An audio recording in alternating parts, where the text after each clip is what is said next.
développement de compétences extraordinaires pour moi, savoir arriver à scanneriser quelque chose, arriver à me l'envoyer sur ma boîte mail et arriver à l'introduire dans le diaporama. Ça, je vous remercie pour ça, parce que maintenant, je sais faire quelque chose de plus.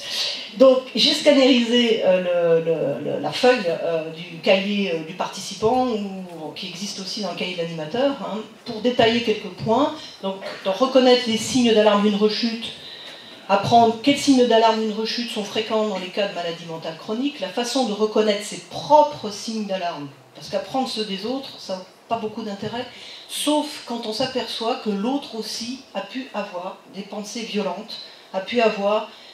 je me souviens d'un patient qui était vraiment extrêmement, on peut dire traumatisé par le fait que lors de son premier épisode, d'une rechute, il avait eu des pulsions violentes vis-à-vis de sa mère, qu'il adore par ailleurs, mais il avait voulu la frapper. Et ça, c'était vraiment une culpabilité énorme pour lui. Et quand il a pu s'apercevoir que ça faisait partie des signaux d'alarme d'autres personnes, que ça avait pu être décrit et vécu par d'autres, ça l'a délivré d'une chape monumentale. Façon d'évaluer ces signes d'alarme, on va le voir. Réagir aux signaux d'alarme, bien sûr. Donc la élaboration d'un plan d'urgence. C'est un petit peu... Je ne sais pas si vous pratiquez ou si vous avez entendu parler alors c'est un anglicisme affreux, le plan Joint Plan Crisis. Ça vous dit quelque chose, ça? Un machin qui est en train de prendre du corps et d'un intérêt, qui a pour objectif de travailler avec le patient lorsqu'il est en phase stable, comment il veut que les soins se déroulent lorsqu'il va être en rechute, si un jour il est en rechute. Et là, le plan d'urgence, hein, c'est élaboré avec le patient la liste des professionnels qu'il peut contacter, les numéros de téléphone, les horaires d'ouverture, etc., de façon à ce qu'il ait près de son téléphone un système pour pouvoir appeler au secours si besoin. S'adapter aux symptômes persistants, donc bon là, je disais obtenir des lettres de professionnels de la santé pour distinguer entre les symptômes persistants, les signaux d'alarme, les effets secondaires, les variations d'humeur, les stratégies particulières pour s'adapter aux symptômes, évaluer quotidiennement ces symptômes pour évaluer la pesanteur, et puis alcool et drogue, apprendre à dire non. Là, je vous ai scannerisé la feuille d'un de mes patients, un patient schizophrène assez en difficulté parce que difficulté d'élaboration, difficulté de réflexion, et qui a accompagné, hein, parce qu'au sein du groupe de psychoéducation, l'objectif c'est pas manager un groupe, c'est accompagner à l'intérieur de ce groupe chaque patient. Donc accompagner dans son travail de repérage de ses propres signaux d'alarme, voilà ce qu'il a pu répertorier. Donc le premier, c'est « je me sens mal sans raison apparente », avec un niveau léger quand il est inquiet et anxieux, modéré quand il n'aime pas les critiques, et sévère quand il ressent une douleur. C'est sa façon de décrire les choses, qui part de la poitrine et descend dans le bras. Son deuxième signal d'alarme, « je me sens déprimé », j'arrive pas à lire sans raison, dans des situations où j'avais l'habitude de me sentir à l'aise.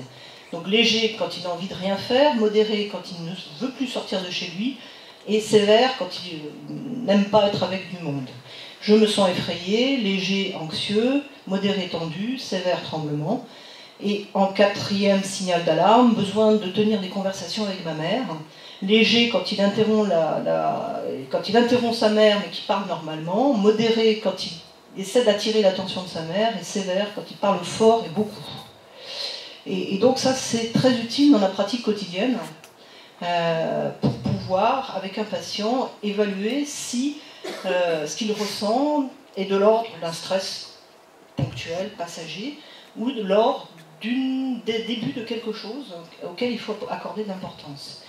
Et ce que le module permet, c'est de façon à ancrer cette reconnaissance et cette habitude de pouvoir essayer de faire le propre bilan de soi-même. Donc il y a un travail de cotation qui est fait pour chaque symptôme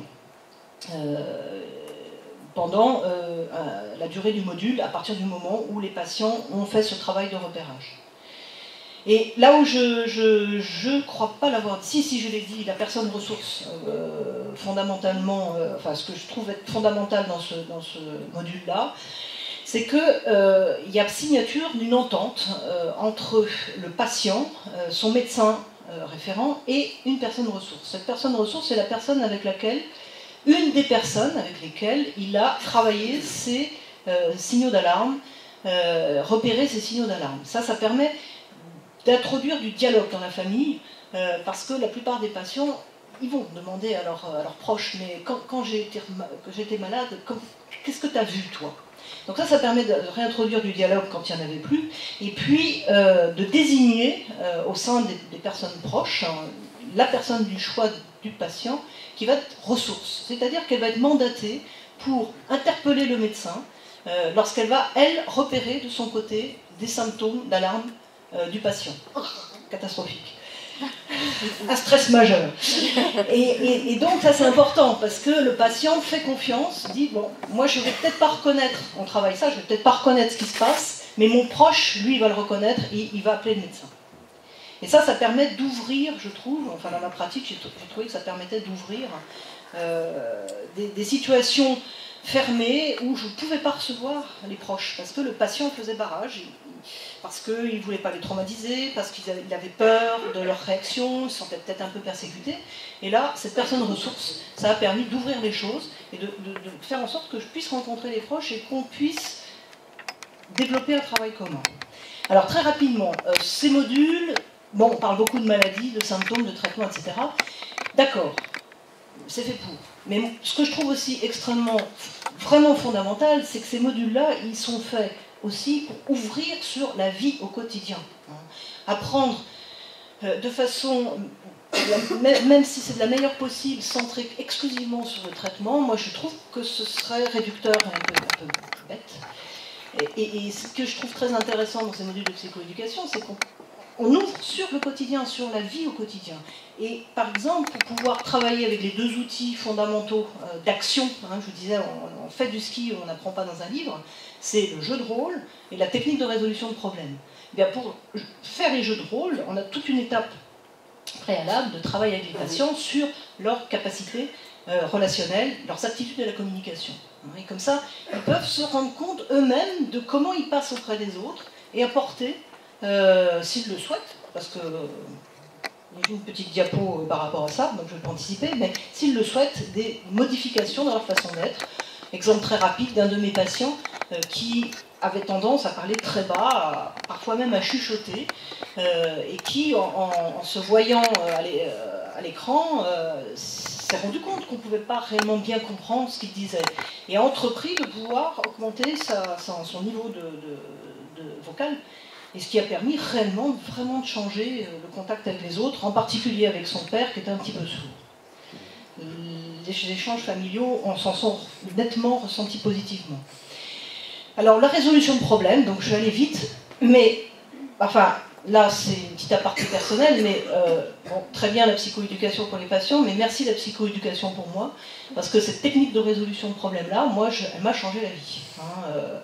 Plutôt maintenant que de tourner en rond en disant « Oh là là, je ne vais pas y arriver, oh là là, c'est du stress, oh là là, comment je vais faire, oh là là, ça c'est une solution, mais elle ne m'arrange pas, mais je ne vois pas d'autre solution, mais... » Bon, bref, je me dis « Stop, j'ai un problème, je le définis en termes de but et d'obstacles, j'essaye surtout d'envisager toutes les possibilités, toutes les solutions possibles à ce problème, même si a priori je me dis mais non, c'est stupide ça. Non, je liste toutes les solutions, ensuite j'analyse les avantages et les inconvénients de chaque solution, et après seulement je choisis. Et je vous assure que grâce à cette approche-là, je n'ai plus de problèmes qui n'ont pas de solution, qui ne me satisfassent pas de façon suffisamment efficace pour continuer à avancer. Donc très rapidement, cette technique-là, elle permet d'apprendre aussi aux patients que l'échec d'un choix, d'une stratégie, même si elle est excellente, même si c'est la meilleure du monde, peut échouer. Que cet échec-là n'est pas forcément lié à lui, c'est pas un échec personnel. Et enfin, ça permet de pouvoir montrer, de faire expérimenter aux patients qu'il n'y a pas qu'une seule solution à un problème, qu'il y en a plusieurs, et que donc ça remet en question certaines attitudes que certains d'entre eux peuvent avoir de façon très, très rigide, très stéréotypée face à une situation problème. Pour les soignants, une façon de faire nouvelle, parce que vraiment il faut apprendre. Quand on a lancé ça sur Esquirol, On s'est d'abord formé. On a fait un groupe de psychoéducation pendant plusieurs semaines. Je dirais même que ça nous a pris plusieurs mois parce qu'on n'était pas trop habile au début. Donc on s'est filmé, on a fait les jeux de rôle, on a fait les résolutions de problèmes. On a fait tout le module entre nous. On tournait entre patients, animateurs, observateurs, co-animateurs. Et on a pu expérimenter par nous-mêmes, en faisant les choses, combien il fallait modifier certaines façons de faire que nous avions et que nous pensions excellentes et qui avaient leur intérêt. Hein. Mais donc dans ces éléments-là, j'en ai pêché deux qui me semblent fondamentaux. C'est d'abord favoriser le succès des apprentissages en faisant attention notamment aux modalités de communication qu'on peut avoir. Comme vous pouvez là l'expérimenter, je parle beaucoup, je parle vite. Bon là c'est pour essayer de vous dire le maximum de choses, mais j'étais comme ça aussi avec mes patients. Et je croyais que je leur donnais plein d'infos et qu'ils étaient bien renseignés. Et en fait, grâce à la psychoéducation, je me suis aperçue que je parlais trop vite, je donnais trop d'infos et qu'ils étaient noyés. Et qu'à la fin de l'entretien, si je leur demandais qu'est-ce que vous avez retenu d'intéressant ou pêché d'intéressant dans ce que je viens de dire, c'était un grand silence. Et là, je me disais, échec. Donc prendre en compte les troubles cognitifs, s'adapter à chaque patient, ce que je disais tout à l'heure, c'est un groupe certes, mais l'intérêt c'est vraiment d'être attentif à chaque patient, solliciter sa participation et de faire attention à ses difficultés à lui. Renforcer au maximum tout succès. Ça veut dire vraiment qu'on essaye de positiver tout ce que va dire le patient. Alors, critique habituelle et que j'ai moi-même, je me suis dit, mais bon, allez, quand même, c'est une infantilisation, là, on est en train de féliciter le patient parce que, non, on n'est pas dans un système d'infantilisation, on est dans un système de cercle vertueux du succès. Vous connaissez tous, nous connaissons tous son petit frère, son alter ego, qui est le cercle vicieux. Et Dieu sait qu'on le pratique celui-là, ce cercle vicieux. Mais on opère complètement le cercle vertueux qui est que quand on agit et qu'on réussit, qu'on a un sentiment de réussite, eh bien ça c'est un levier extrêmement important pour être motivé à agir à nouveau. Donc un patient qui va dire quelque chose qui apporte, même si c'est en germe, une réflexion, quelque chose d'adapté par rapport au contexte de travail du module, eh bien, le souligner, le renforcer par rapport à ça, ça va l'aider à prendre la parole une prochaine fois et à pouvoir se dire, finalement, je ne suis pas si nul que ça. Hein. Et ensuite, une autre façon de procéder qui ne nous est pas forcément naturelle, c'est pour protéger du regard négatif des autres, par exemple dans un jeu de rôle, ça va être de dire, mais Madame Grancy, qu'est-ce que vous avez aimé dans le jeu de rôle de votre voisine? Et là, tout de suite, on essaie de trouver quelque chose de positif. Donc si je vous dis, Madame Grancy, comment vous l'avez trouvé le jeu de rôle de votre voisine? Ah, c'était nul. Ça ne fait pas avancer. Donc vraiment apprentissage d'un nouveau style de communication. Modalité pratique, ça c'est ma petite diapo un peu fourre-tout, mais je trouve intéressant quand même c'est des choses importantes dans l'esprit de la psychoéducation. Le soignant propose, le patient dispose. Là, pour la première fois depuis que je gère le module gestion des symptômes, il n'y a pas de module gestion des symptômes au mois de janvier parce que les patients ceux qui étaient pressentis, à qui on avait proposé le module, avec qui ils étaient à peu près plutôt d'accord pour y participer, eh bien, il y a un tournoi de basket handisport qui est en train de se monter sur la structure. On dit non, nous on va faire du basket. Ils font du basket et puis on relancera l'idée du module en septembre si besoin, s'il y a des candidats. Le patient est inclus dans le groupe qu'après avoir reçu l'information nécessaire pour faire son choix. Il peut interrompre sa participation à tout moment. Il est accompagné de là où il est jusqu'où il veut aller. C'est-à-dire qu'on ne va pas forcer. Hein. On n'est pas c'est pour relativiser le côté un peu éducation où il faut atteindre des objectifs. Non, c'est simplement accompagner la personne. Il veut rester sur sa position, c'est son droit, il doit être respecté. Ce qui importe, c'est qu'il puisse se rendre compte, éventuellement, que d'autres peuvent avoir d'autres opinions. Introduire le germe du doute, pour essayer de sortir de ses convictions, parfois péjoratives. Donc faire découvrir aux patients les outils dont ils décident ou pas de se servir, afin qu'ils puissent améliorer sa vie, surtout, en général, et avec la maladie en particulier. Prax, bon, rapidement, là on est sur un module qui va associer des techniques de psychoéducation, des techniques de remédiation cognitive, des techniques de thérapie cognitivo-comportementale, qui va être centré sur le quotidien, puisqu'on voyait que c'est argent, temps, capacité de communication, amélioration de la présentation de soi, donc l'hygiène, le look, quoi, qui se fait partie en individuel, partie en groupe. Pro-famille. Je ne peux pas faire l'économie de pro-famille. Je suis désolée, monsieur Berthelot, mais là, pro-famille, c'est important, mais je vais aller un petit peu plus vite. Vous avez une pratique de pro-famille sur Navarre? Non, mais on peut dire qu'il y a une initiative en cours et des gens qui sont prêts à partir dans les startings quand ils ont le feu vert. Bon, et ben c'est une excellente nouvelle, parce que Pro-Famille, c'est un outil formidable pour accompagner les familles. Pourquoi? Parce que, bon, ça c'est des choses que vous connaissez, que vous vivez quotidiennement, c'est les souffrances, les familles sont en souffrance. Elles sont en souffrance dans le quotidien avec leurs enfants, mais elles sont en souffrance aussi pour elles-mêmes. Certains parents ne s'autorisent pas à prendre du plaisir parce qu'ils ne peuvent pas partir en vacances et prendre du plaisir alors que leur enfant resterait tout seul. Bon, là, c'est là où des programmes comme Pro-Famille sont extrêmement utiles. Hein. Et puis aider les parents à pouvoir agir, trouver la modalité relationnelle, comportementale la plus pertinente avec leur enfant. Pas faire à la place et pas rejeter non plus. Donc ça, bon, là, de toute façon, le diaporama, Monsieur Dupuis a à disposition, donc vous pourrez le lire tranquillement. Donc Pro-Famille, ça peut être pour tout le monde. C'est pas pour les jeunes, c'est pas pour les vieux, c'est pas pour les dynamiques ou les épuisés, c'est pour tout le monde. Et ça peut vraiment apporter énormément à chacun. Pro-Famille, c'est une histoire aussi, hein, puisque c'est Cormier, là aussi encore un collègue du Canada qui a créé Pro-Famille, mais Pro-Famille c'est une histoire francophone, puisqu'il y a un réseau qui s'est développé, qui est sous l'impulsion d'un de nos collègues de Roufac, Yann Audet. Et maintenant, tous les ans, tous les pratiquants de Pro-Famille se réunissent pour un congrès où ils échangent sur leurs pratiques, sur leurs difficultés, sur leurs réflexions et aussi sur des propositions d'amélioration du module. Donc là, on est à la version V3.0, il y en aura bien d'autres encore.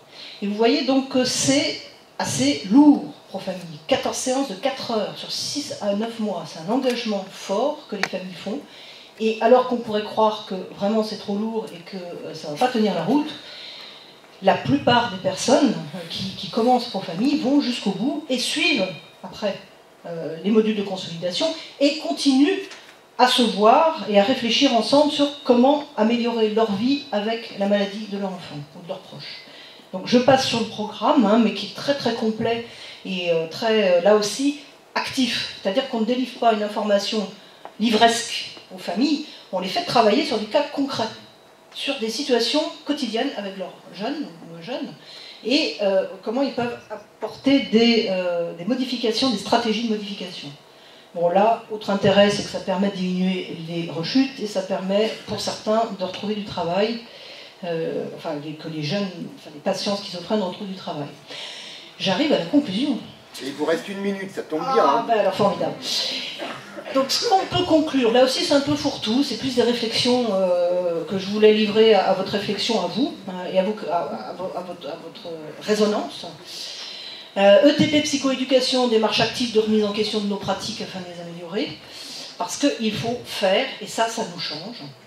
Apprentissage de nouveaux styles d'échange et de travail avec les patients. Moi, j'ai toujours beaucoup travaillé avec des patients schizophrènes depuis le début de ma pratique, toute petite au siècle dernier. Et vraiment, ça a changé tout à fait ma façon de les accompagner et d'avancer avec eux. Ça permet aussi, et ça c'est pas inintéressant, même si parfois on a l'impression qu'on nous rebat les oreilles avec ça, c'est que ça permet des évaluations.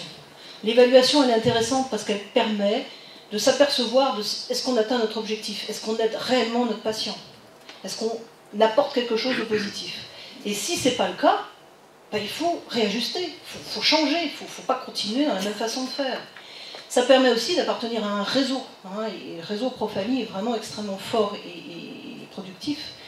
Et enfin, bon, là, après, on peut en discuter, mais c'est une démarche, comme le soulignait Madame, chers consoeurs, pardon, qui s'applique à toutes les maladies chroniques. Hein, donc 4 programmes sur 114 pardon, sur l'heure. Et bon, je pense que ça peut avoir une utilité pour renforcer les passerelles entre les maladies chroniques en général et nos maladies chroniques à nous, qui ont quand même tendance à être ostracisées et à être vraiment regardées d'un œil de plus en plus sombre, moi je trouve, par rapport à l'évolution de la société. Oh, je l'ai oublié celle-là. Mais elle est mignonne. Elle est mignonne parce que c'est Lieberman, donc le père des modules, qui donc quelques années plus tard, a rédigé ces 10 commandements de la réhabilitation psychosociale.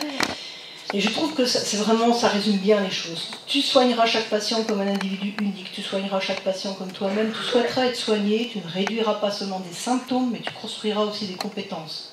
La remédiation cognitive tu feras, tu laisseras tes patients exprimer leur objectif personnel de rétablissement, tu considéreras et honoreras les familles comme des partenaires du traitement, tu n'oublieras pas que les arbres peuvent cacher la forêt, celui-là je l'adore, tu considéreras comme un progrès chaque tas d'escargots, tu diffuseras et multiplieras les traitements basés sur la preuve, avec ta raison et ton cœur, tu développeras des soins, des services continus, coordonnés, pluridisciplinaires, centrés sur l'usager. On est en plein parcours de soins, reposant sur des traitements probants, délivrés avec compétence et en accord avec les besoins et les potentialités du patient. Et là, vraiment, c'est la toute dernière. Se muscler pour avancer. Merci, madame.